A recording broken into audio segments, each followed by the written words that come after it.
Imagine standing at the highest peak of the modeling world, a world of $10,000 a day paychecks, Vogue covers stacked to the ceiling, designers begging for your time. Now, imagine walking away from it all while still at the top. Not for scandal, not for love, not for burnout, but because you saw something more important than beauty.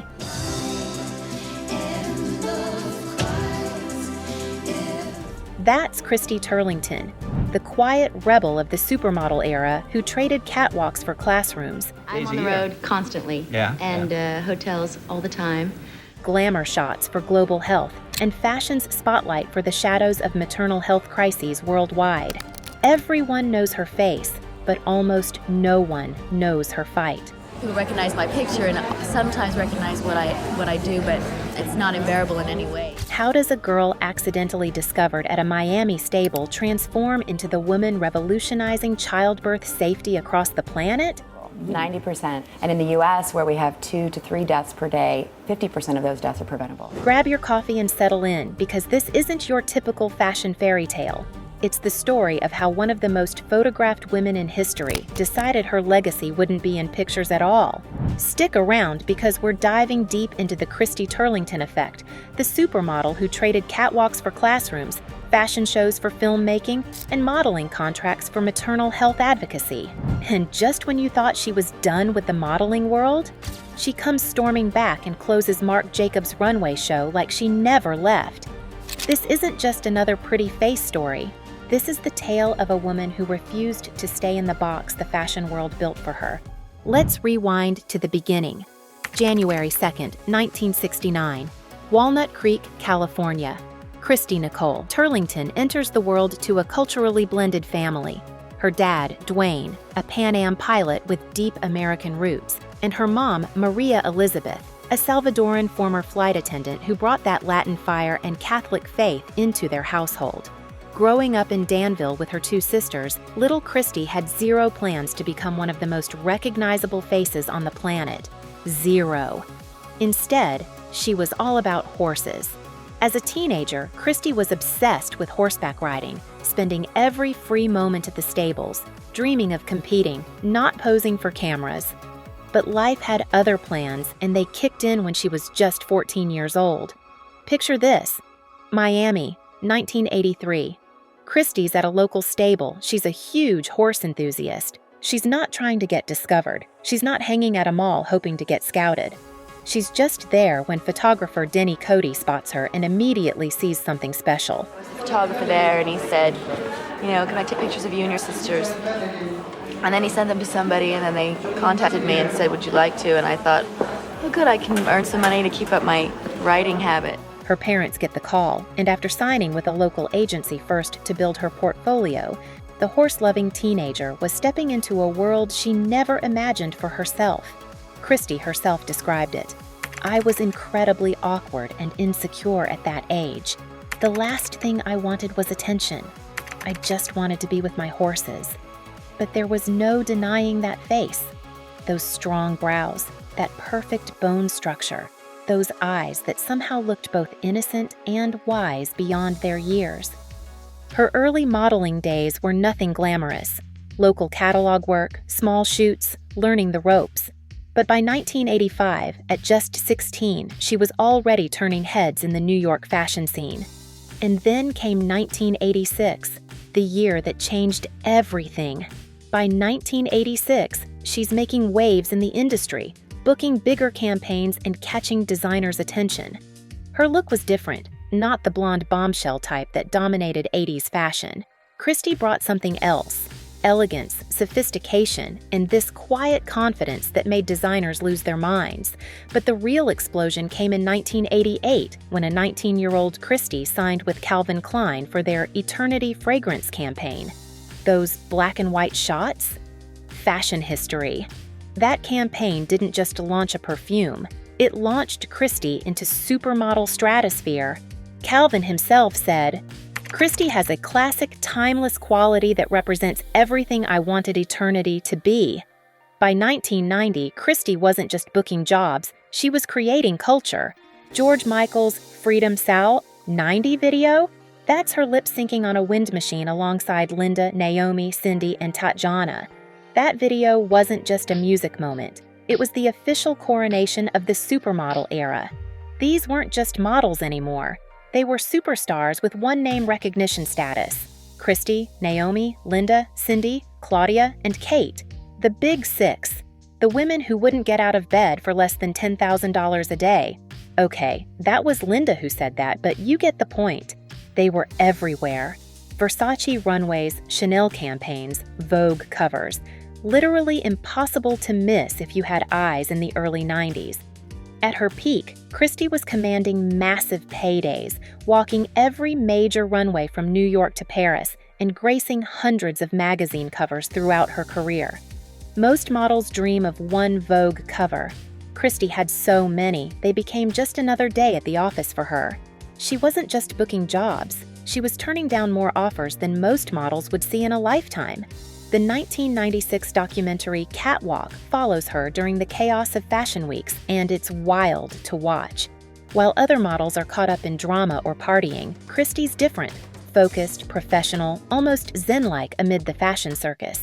Even then, you could see she was processing the industry differently from everyone else.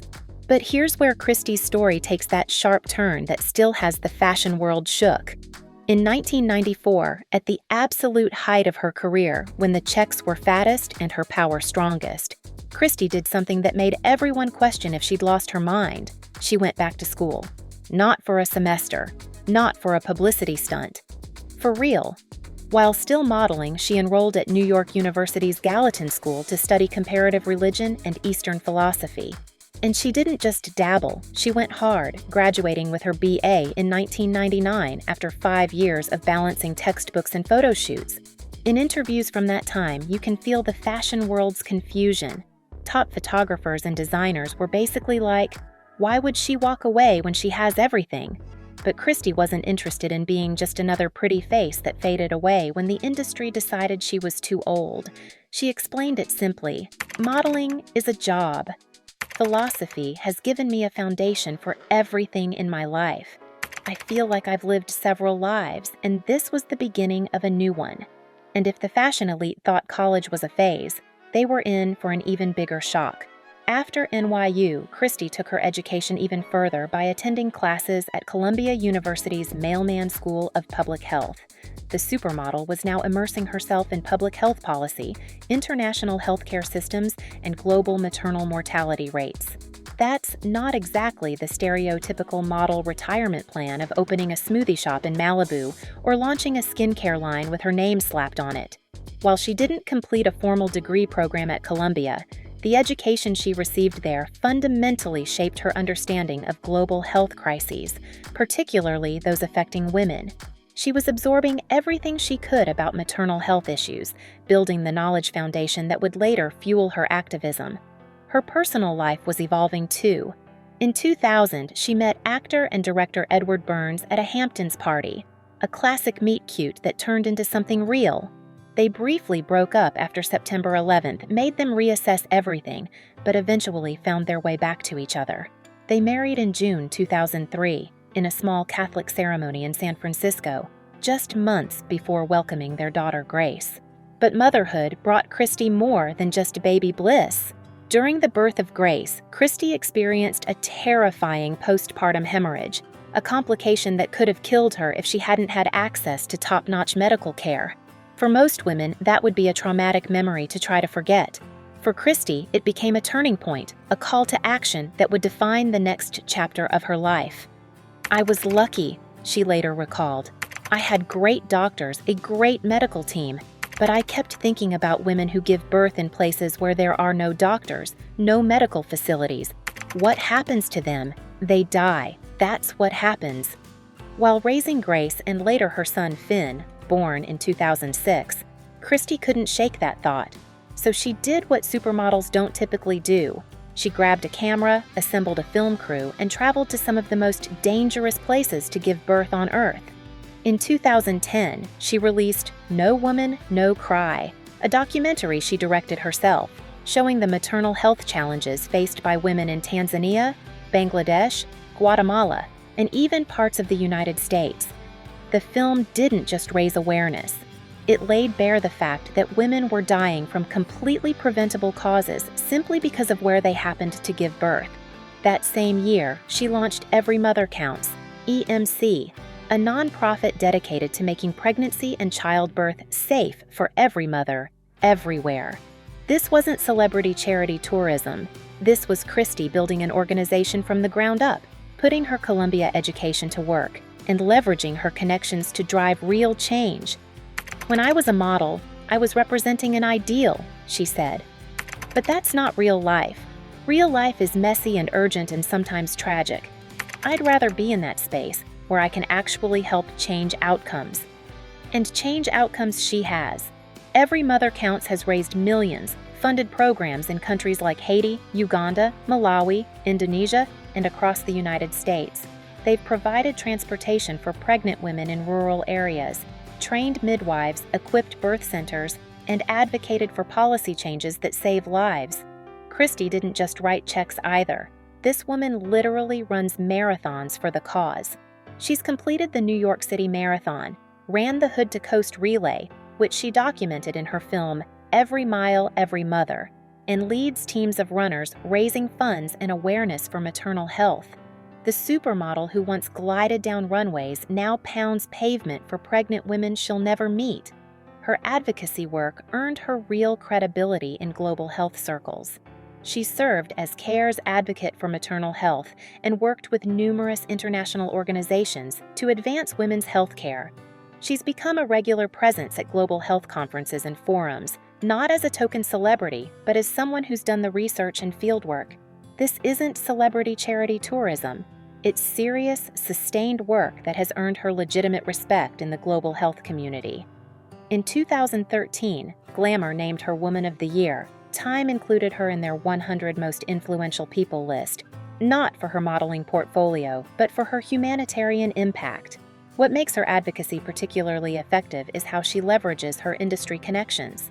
The same designers who once dressed her for photo shoots now support her fundraisers. The same magazines that featured her on covers now give her platform to discuss maternal mortality. She's masterfully converted her fashion capital into social impact capital. Christy Turlington wasn't just reinventing herself. She was redefining what a model could become after the cameras stopped flashing. And she managed all this while raising her 2 kids with Ed in their New York home, maintaining a relatively low-key life for someone who once couldn't go anywhere without being recognized. But just when the fashion world thought they'd lost her for good, Christy pulled the ultimate power move. In 2019, at age 50, yes, 50, she closed the Marc Jacobs Autumn-Winter show during New York Fashion Week, not as a novelty act, not as a throwback moment, but as a working model who still had it. Walking that runway, she looked virtually unchanged from her 90s heyday. That same graceful stride, that same serene expression, that same quiet confidence that set her apart 3 decades earlier. The crowd went wild, and fashion headlines around the world screamed variations of, "She's back!" and "Christy proves age is just a number." But here's the truth. She wasn't back because she never really left.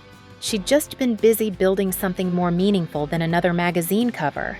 That runway walk wasn't a comeback. It was a victory lap for a woman who'd refused to be just what the industry wanted her to be. In 2023, the Apple TV Plus docuseries The Supermodels reunited Christy with Cindy, Naomi, and Linda to tell the real story behind the glamour of the supermodel era. Watching these 4 women reflect on their extraordinary journeys is fascinating. While others talk about overcoming industry drama or personal demons, Christy's evolution seems almost preternaturally intentional, like she always knew modeling was just the first act of a much longer play. And she keeps evolving. In 2022, she appeared as a guest on Kelly Corrigan's podcast to discuss maternal health and her ongoing advocacy work. While she hasn't launched her own podcast, she's become a powerful voice in conversations about global women's health, using interviews, public speaking, and social media to amplify messages about maternal care. Again, not the typical model side hustle of launching a skincare line or designing handbags. Christy's still focused on mothers, still using her platform to drive attention to issues that actually matter. Her Instagram isn't filled with sponsored content or filtered selfies. It's a window into her work with Every Mother Counts, her family life, and the occasional throwback to her modeling days. In an era where influence is typically measured in product endorsements, Christy's influence is counted in lives saved and systems changed. What makes Christy's story so powerful isn't just her beauty. Though, let's be real, those cheekbones should be registered as national treasures. It's her refusal to be limited by beauty. In an industry that celebrates youth and treats women as disposable, Christy played the long game. She took the money, the connections, the platform that modeling gave her and channeled them into creating change at a systemic level. During her supermodel days, Christy was often described as the quiet one, compared to more outspoken peers like Naomi or Linda. But sometimes the quiet ones are the ones planning revolutions. While the fashion world was focused on what she looked like, Christy was focused on what she could do, who she could help, what legacy she could build beyond beauty. Her longtime friend and fellow model Naomi Campbell once said about her, "Christy's always been the intellectual of our group. Even when we were all just starting out, she was reading philosophy books backstage while the rest of us were gossiping." And photographer Stephen Meisel noted, "Christy never needed the validation that came with being a model. She always seemed to have a bigger plan." That bigger plan has unfolded over decades, evolving as she has evolved. There's something poetic about how the woman once known for her physical perfection now fights for the most physically vulnerable moments in a woman's life: childbirth. The face that sold luxury now advocates for the most basic right, the right to bring life into the world without losing your own. The irony is beautiful. The woman who spent years being valued primarily for her external appearance has spent the last decade fighting for women who are dying because society doesn't value their lives. The model who once sold the fantasy of eternal youth through Eternity perfume now fights for the very real issue of maternal mortality. The face that launched countless products now launches initiatives that save actual lives.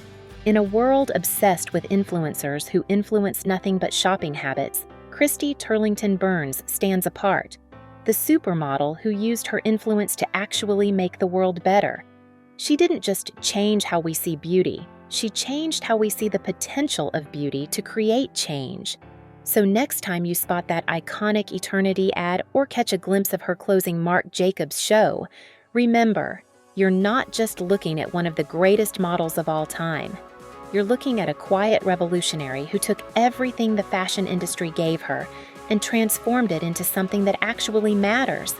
Because true beauty isn't about perfect bone structure or flawless skin. It's about using whatever gifts you have to leave the world better than you found it. And in that way, Christy Turlington isn't just a supermodel, she's a superhuman. So, what do you think? Who else from the supermodel era deserves this kind of deep dive? Drop your suggestions in the comments and let me know which part of Christy's journey surprised you the most. Her academic pursuits, her humanitarian work, or the fact that she still looks exactly the same 3 decades later? Seriously, what skincare is she using? The world needs to know.